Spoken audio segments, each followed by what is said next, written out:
Hello students, कैसे हैं आप सब लोग। आज आपकी इंग्लिश की अगली ऑनलाइन क्लास है और इंग्लिश में chapter number 3 the glimpses of past अपन जो कर रहे थे उसको आगे पढ़ेंगे। आज अपना चैप्टर खत्म हो जाएगा। ठीक है, तो अपन पढ़ रहे थे कि कैसे 1857 का जो रिवोल्ट हुआ था हमारे आज़ादी के आंदोलन, जो पहला आंदोलन जिसको कहा जाता है कि आज़ादी के लिए एक बहुत बड़ी क्रांति हुई थी, तो वो कैसे हुई थी वो सारा चीज़ अपन इसमें पढ़ेंगे। ठीक है कि अपन पढ़ रहे थे कि कैसे अंग्रेज आए, उन्होंने पहले राजाओं को लड़ा लड़ा कर खुद राज करने लग गए। फिर ऐसे नियम बना दिए जिससे भारतीयों को तो बिल्कुल भी आमदनी नहीं होने लगी और वो खूब पैसा कमाने लगे। ठीक है, और उसके बाद में अपन ने देखा कि उन्होंने कहा कि नहीं, अब पढ़ाई का सिस्टम भी चेंज करना पड़ेगा। इनको अब हिंदी नहीं पढ़ा के अपन क्या पढ़ाएंगे, इंग्लिश पढ़ाएंगे। अंग्रेजों ने ये कहा ताकि ये नौकर चाकर बनकर हमारे अंडर काम कर सकें। ठीक है, लेकिन उसका एक फ़ायदा ये हुआ कि भाई नौकर चाकर तो बने पढ़ लिख कर, पर कई लोग अच्छे विद्वान भी बन गए जिन्होंने भारत को मतलब आज़ादी कैसे दिलाई जाए वो सोचने लगे। ठीक है, अब आता है द स्पार्क 1855-57 की 1857 के आंदोलन की चिंगारी कैसे फूटी, मुख्य कारण क्या था। चलो ये तो थोड़े बहुत मतलब लोग बाग परेशान हो गए थे अंग्रेजों से, तो वो तो चाहते ही थे भाई कुछ ना कुछ हो। लेकिन अब कुछ ऐसा क्या हुआ कि एकदम से इतना तगड़ा आंदोलन हो गया था 1857 में। Taxes continue to ruin the peasants. अंग्रेजों ने जो भारी भरकम टैक्स लगाए थे वो भारत के जो व्यापारी है, व्यापारी है, तो उनको नष्ट कर रहे थे। वो बिल्कुल भी पैसा नहीं कमा रहे थे, वो मतलब भुखमरी की तरफ जा रहे थे। In Bengal the Santhals who had lost their lands under new land rules became desperate. अब क्या हुआ, बंगाल में संथाल एक प्रजाति के लोग हैं जिनके ऊपर कुछ नए नियम लगाए अंग्रेजों ने जिससे उनकी ज़मीनें चली गई। तो वो काफ़ी अब परेशान हो गए, हतोत्साहित हो गए। In 1855 they rose in rebellion and massacred Europeans and their supporters alike। और 1855 में उन्होंने विद्रोह कर दिया कि हम हमारी ज़मीन वापस लेंगे, और मैसेकेड यानी मार दिया बहुत सारे यूरोपियंस को, यानी अंग्रेज़ों को मार गिराया। कुछ लड़ाई हुई और उनके सपोर्टर जो अंग्रेज़ों को सपोर्ट करते थे उनको भी मार दिया। ठीक है, तो इस तरीके से लड़ाई फूटने लगी। Discontent was brewing in East India company's army too. अब देखो उस टाइम पे जब जो ईस्ट इंडिया कंपनी थे उनकी जो आर्मी थी उसमें भारतीयों को भी शामिल कर रखा था। ठीक है, तो आर्मी में ब्रिटिश भी थे और भारतीय भी थे जिनको वो पगार वगैरह देते थे, और वो अंग्रेज़ों की आर्मी में भारतीयों को भी शामिल थे। तो वो जो भारतीय जो अंग्रेज़ों की आर्मी में थे वो भी नाराज़ होने लगे अंग्रेज़ों से। अब वो उनकी आर्मी में नहीं रहना चाहते थे। क्यों? पहले जैसे एक आदमी कह रहा था white soldier gets huge pay mansions to live in servants. तो ये कह रहा है कि भाई अंग्रेज जो वो फौजी जो अंग्रेजों के अंग्रेजी नस्ल के जो अंग्रेज जो फौजी हैं उनको तो बहुत सारा पैसा मिलता है, और जिन भारतीयों को फौजी बनाकर फौज में भर्ती किया गया उनको बिल्कुल भी पैसा नहीं मिलता। While we get a pittance and slow promotion. और दूसरा कह रहा है कि हमें पिटेंस मतलब हमें मतलब बहुत कम आमदनी दी जाती है और हमारा प्रमोशन भी धीरे धीरे बहुत धीरे धीरे किया जाता है। तीसरा, द अंग्रेज ask us to cross the sea which is against our religion who is the टोपी वाला to abolish our age old customs. और तीसरा कह रहा है कि ये अंग्रेज हमें कहते हैं कि इस समुद्र को लांग करके तुम्हें युद्ध लड़ने के लिए किसी और से जाना पड़ेगा। भाई अंग्रेजों के किसी और के साथ युद्ध होंगे ना, तो ये आर्मी को वहाँ पे भी जाना पड़ेगा। तो ये हमारे धर्म के खिलाफ है, हम समुद्र को लांग कर नहीं जाएंगे। और ये टोपी वाले मतलब ये अंग्रेज कौन होते हैं, हमारे इन रीति रिवाजों को नष्ट करने वाले। तो इस तरीके से जो सेना में भारतीय जो भर्ती थे उनके उनके दिमाग में भी मतलब अंग्रेजों के खिलाफ विद्रोह उपन रहा था।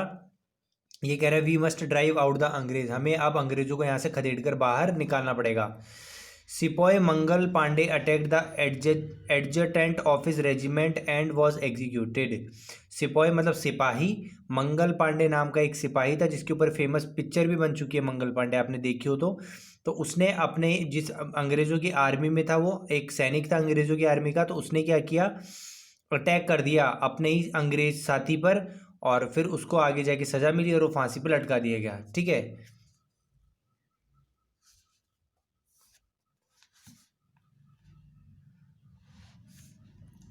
Few Englishman had care to understand Indian customs और द पीपल्स माइंड। कुछ अंग्रेज ऐसे भी थे जो भारतीय रीति रिवाजों को समझते थे लेकिन सारे अंग्रेज नहीं करते थे। O proud Brahmin soldiers, do you know that the grease on the bullet you have bite is made from the fat of cows and pigs. अब देखो वहाँ पे क्या हुआ, एकदम से ये बात फैली कि पहले क्या होता है, देखो उस टाइम पे जब ये सैनिक थे तो उनको क्या करना पड़ता था, बारूद एक ऐसे बुलेट में भरा होता था और उसको मुंह से इनको काटना पड़ता था और फिर वो बारूद भरना पड़ता था। तो ये जो कवरिंग है, ये बात फैल गई कि ये जो कवरिंग है ये गाय और सूअर के मांस से बनी हुई होती है। और भारत के लोग कौन थे, ब्राह्मण थे। तो भारत के ब्राह्मण्स में ये होने लग गया कि भाई ये हमारा धर्म भ्रष्ट कर रहे हैं, हम सैनिक हैं तो इसका मतलब ये नहीं कि हम ये गाय और सूअर के मांस बने हुए कारतूसों को काट कर बंदूक में बारूद डालेंगे, ठीक है। यानी कि ये इसको अपन मुंह नहीं लगा सकते, ये हमारे धर्म के खिलाफ है। तो इस तरीके से सेना में भारतीय लोगों ने मना कर दिया कि हम आपके इन कारतूसों को मुंह से नहीं काटेंगे, लेकिन अंग्रेजों ने कहा कि तुम्हें काटना पड़ेगा, ठीक है। What the white man has deceived us to, तो ये दूसरा कह रहा है कि हाँ अंग्रेजों ने हमें धोखा दिया है, धोखे के नाम पर हमसे ये मांस वाले कारतूस मुंह से कटवा कर हमारा धर्म भ्रष्ट किया है, ठीक है। तो आंदोलन हो गया, तो थाउजेंड्स ऑफ अदर सीपोइज रिवोल्टेड। तो इस तरीके से जब सभी भारतीय लोग जो सैनिक से अंग्रेजों की सेना में शामिल थे तो उन्होंने आंदोलन कर दिया इस बात का, दे वर स्ट्रिप्ड ऑफ देयर यूनिफॉर्म। तो उनसे उनकी यूनिफॉर्म छीन ली गई और उनको नौकरी से निकाल दिया गया, ठीक है। Humiliated and put in iron, और उनको बहुत ज़्यादा मतलब जलील किया गया और उनको जेलों में बंद कर दिया गया। Soon chapatis were sent from village to tell the people that their emperor would want their services. Yes, all my villagemen will be ready. तो अब देखो एक दो राजा ऐसे थे कि वो इस चीज़ के खिलाफ अब आंदोलन करना, लड़ाई करना चाहते थे। तो उन्होंने क्या किया, रोटियां बना बनाकर एक जगह से दूसरी जगह लोगों के पास भेजी और ये कहा कि राजाओं को तुम्हारी ज़रूरत है। ये कह रहा है yes all village man will be ready, और दूसरा कह रहा है कि हाँ सारे के सारे रेडी हो जाएंगे। Similarly lotus flower circulated among Indian soldiers, और इसी तरीके से भारतीयों को मतलब अंग्रेजों के खिलाफ लड़ाई के लिए मतलब प्रोत्साहित करने के लिए उनको उनके बीच में कमल के फूल बांटे गए। Death to the foreigner, the masses gave all help and shelter to patriots, और इस तरीके से अंग्रेजों को बहुत भारी मात्रा में मारा गया। और जो जो भी लोग मार के जैसे भागना चाहते थे तो भारतीयों ने उनकी पूरी मदद की। उन भारतीय सैनिक जो अंग्रेजों को मार कर आए थे उनको मदद की, जैसे एक सच्चे देशभक्त की मदद करते हैं वैसे मदद की, ठीक है। चलिए अब आता है रिवोल्ट 1857। अब ये आंदोलन बड़ा कैसे हुआ, इतना विशाल रूप कैसे लिया, ठीक है। Then there was a violent outbreak at Meerut. Meerut में बहुत तगड़ा एकदम नरसंहार युद्ध हो गया भारतीयों के बीच में और अंग्रेजों के बीच में, ठीक है। द रिबेलियन स्प्रेड वाइडर, और ये रिबेलियन मेरठ से फिर और भी जगह पे फैलता गया, ठीक है। कि जो भारत के सैनिक थे, जो अंग्रेजों मतलब ब्रिटिशर्स सेना में जो भारत के लोग थे उनके बीच में और अंग्रेजों के बीच में लड़ाई होने लगी, और भारतीय सैनिकों को हमारे देश के लोग मदद करने लगे कि आप इनको मारो और यहाँ से खदेड़ कर निकालो। द सिपोइज मार्च टू दिल्ली, और जो सैनिक थे वो दिल्ली चले गए। लॉन्ग लिंग अवर, वो जो दिल्ली का उस टाइम पे राजा था बहादुर शाह, तो वहाँ पे चले गए। Long live our emperor Bahadur Shah, और ये कहने लगे कि आप ही हमारे राजा हो और आप ही हम पे राज करोगे, हम अंग्रेजों के राज को नहीं मानेंगे और इनको खदेड़ कर निकाल देंगे। अब देखो दिल्ली में जो बहादुर शाह था वो भी अंग्रेजों की कठपुतली बना हुआ था, लेकिन इन्होंने कहा कि हमने उनको मार दिया और आप अब आज़ाद हो और हमारे ऊपर अच्छे से राज करो, ठीक है। यानी वो चाहते थे कि उनके राजा ही वापस लौट आए। Many landlords had lost their lands because of the British policies and they were sore. अब कई ऐसे ज़मींदार थे जिन्होंने अंग्रेजों के कड़े नियमों के कारण अपनी ज़मीन खो दी थी, तो वो भी उनसे नाराज़ थे अंग्रेजों से। तो वो कह रहे हैं the white man's rule must end, कि अंग्रेजों का राज खत्म होना चाहिए। Yes it will, we will help you. और जो बड़े बड़े राजा वगैरह थे जो उनके, तो जो अंग्रेजों के तो अधीन थे, लेकिन वो कहते कि हम अंदर ही अंदर तुम्हारी मदद करेंगे और इन अंग्रेजों को खदेड़ कर निकालने में तुम्हारी सहायता करेंगे। चलिए अब हमारे अंतिम पड़ाव आ जाता है द फाइट फॉर फ्रीडम, आज़ादी के लिए अंतिम लड़ाई एक तरह से।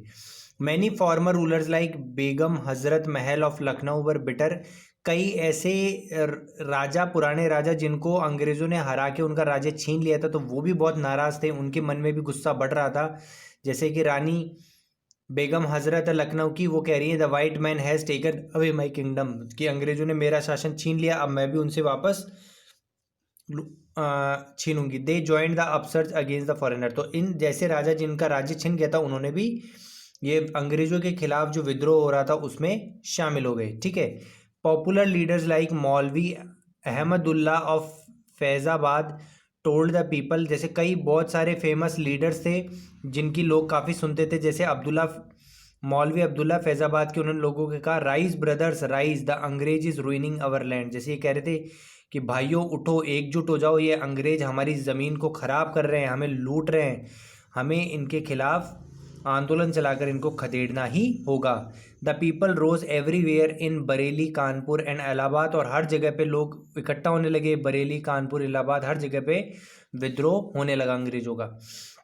आज़िमुल्ला खान टोल्ड तात्या तोपे, तो आज़िमुल्ला ने तात्या तोपे जो हमारे पुराने एक प्रसिद्ध स्वतंत्रता सेनानी रहे, उनको कहा we would have Peshwa Nana Sahib as our leader in this war of independence, हमें पेशवा नाना साहेब को अपना लीडर बनाना चाहिए ताकि उनकी लोग काफ़ी बात मानते हैं और सारे लोग एकजुट होकर अंग्रेजों के खिलाफ लड़ेंगे। The patriots pounced upon the British and fought pitched battles all over north of India, और इस तरीके से पेट्रियोट यानी जो हमारे देशभक्त थे, जो देश को ये आज़ादी दिलाना चाहते थे, वो अलग अलग जगह पे ब्रिटिशर्स पे झपट पड़े, मतलब उनसे लड़ाई करने लगे, और अलग अलग टुकड़ों में लड़ाइयाँ होती रही पूरे नॉर्थ इंडिया में। 80-year-old Kanwar Singh of Bihar received a bullet in his wrist, एक कंवर सिंह जो 80 साल के थे वो भी मैदान में कूदे, देश के लिए लड़े, और उनके व्रिस्ट में, मतलब व्रिस्ट मतलब हाथ में बुलेट लग गई। Mother Ganga this is my last offering to you, और वो कह रहा है जैसे हे गंगा माँ, ये मेरा जो जीवन मैं तुम्हें दे रहा हूँ, ये मेरी लास्ट तुम्हें इस भेंट है, इसको स्वीकार करें। From our freedom movement SD Sawant, तो हमारे फ्रीडम मूवमेंट में से ये कहानी हमें दिखाई गई थी, और इस तरीके से 1857 का रिवोल्ट हुआ था। देखो आज़ादी हमें 1947 में मिली थी, लेकिन इस आंदोलन के कारण ही अंग्रेजों को लग गया था कि अब हमें आने वाले सालों में इस देश को छोड़ना पड़ेगा, लेकिन वो खूब मेहनत किए। अंग्रेजों ने सोचा कि कैसे भी हम नहीं जाएं, तो 1857 से 1890 साल लगे अपने देश को, मतलब चालू मुख्य तौर पर इस 1857 के आंदोलन से भारत के मतलब आज़ादी दिलाने का पहला आंदोलन ये चालू हो गया, और उसके बाद फिर कई आंदोलन आते रहे, फिर गांधी जी आए, फिर गांधी जी ने कई आंदोलन चलाए, फिर अंत में 90 साल बाद हार कर अंग्रेजों को देश को आज़ाद करना ही पड़ा। ठीक है, तो बच्चों यही हमारा चैप्टर था। अब अगली क्लास में इसके क्वेश्चन आंसर्स, हार्ड वर्ड्स वगैरह आपको मिल जाएंगे। वीडियो को लाइक कीजिए, कमेंट कीजिए, चैनल को सब्सक्राइब कीजिए, कोई भी दिक्कत हो में बताइए। Thank you, have a nice day.